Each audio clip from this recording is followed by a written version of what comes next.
दुर्दैवाने हनी ट्रॅपचं पण हे जे मॅटर आलेलं आहे हे सुद्धा खूप मोठ्या प्रमाणामध्ये महाराष्ट्रासाठी काय म्हणतात डोळे उघडणार आहे, कारण एवढ्या मोठ्या प्रमाणामध्ये अधिकारी अडकले जातात, एवढ्या मोठ्या प्रमाणामध्ये जे आहे ते मंत्री वगैरे अटकले जातात आणि त्यामुळे हे प्रमाण जे बघतोय आपण हे खरं तर खूप मोठ्या प्रमाणामध्ये जे आहे ते डोळे महाराष्ट्राचे उघडणारे. महाराष्ट्राला हे पण प्रश्न पडावा लागेल की महाराष्ट्रासारख्या धर्तीवरती अशा तऱ्हेने हनी ट्रॅप केलं जातं आणि याच्या मागे करता कोण आहे.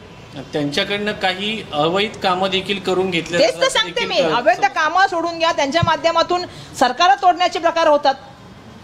आता मला सांगायचं माणूस हनी ट्रॅपमध्ये असेल त्याला जे सांगितलं तेच तो करणार घाबरून. त्यामुळे आपण बघतो की पहिलं तर ईडी सीबीआय इन्कम टॅक्स आपण ऐकत होतो की काही अधिकाऱ्यांना ईडीच्या नोटीस दिल्या, काही मंत्र्यांना ईडीच्या नोटीस दिल्या, काही आमदारांना ईडीच्या नोटीस दिल्या, काही पीएनना ईडीच्या नोटीस दिल्या. आता त्यांचं काय झालं?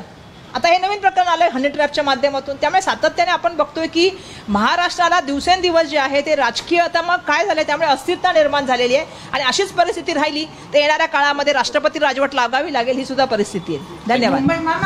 एक मिनिट, नवी मुंबई ह्याच्यात आपण बघितलं तुम्ही 3 भाषाचं प्रकरण पण घेतलंय. सी वुड्स इथे पहिले मराठीत पार्टी होती, नंतर ती पहिले गुजरातीत पार्टी होती, ती मनसेच्या दबावाने मराठीत केली आणि नंतर परत जेव्हा शांत झालं सगळं परत गुजरातीत केलं. हा जो मुद्दा आहे 3 भाषेचा हा खूप वाढत चालला आहे. मुंबई लोकल ट्रेन्सपर्यंत पोहोचतो, जागोजागी पोहोचतो, कसं काय? नाही, खरं तर आपण सगळ्या भाषांचा सन्मान केला पाहिजे. देशाच्या संविधानाच्या माध्यमातून बिलकुल हे आपल्या सगळ्यांना माहिती आहे की माणूस कुठेही राहू शकतो, काही करू शकतो, कुठल्याही धर्माचं पालन करू शकतो, भाषा बोलू शकतो.